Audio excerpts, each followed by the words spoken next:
আমি চিরকাল স্থির থাকতে চেয়েছি। চেয়েছি একটা ঘর, একটা মানুষ, একটা শান্ত দুপুর, যেখানে আমি ভাঙতে পারি নির্দ্বিধায়, ভালোবাসতে পারি নির্ভয়ে, হারিয়ে যেতে পারি নির্ভার হয়ে।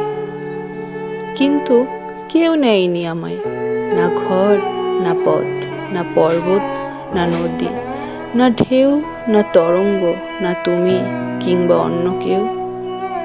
সবাই যেন আমাকে কিছুটা জায়গা দিয়েও আবার সরিয়ে দিয়েছে ধীরে, যেন আমি কেবল একজন পথচারী, যার থেমে যাওয়ার অধিকার নেই, যার দিকে কেউ তাকিয়ে বলে না, তুমি থেকো, এখানেই থেকো। তুমি এসেছিলে ঠিকই, কিন্তু আমায় গ্রহণ করনি। আমি বুঝেছি তোমার পৃথিবীতে কেউ চিরকাল থাকবার যোগ্য হয় না।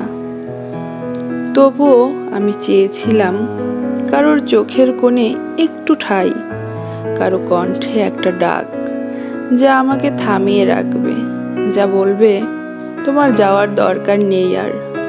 কিন্তু বাস্তবতা কেবল ঠেলে দিয়েছে, আর আমি চলেই গেছি। চাইনি তবুও, কারণ কেউ নেয়নি আমায়, তুমিও না।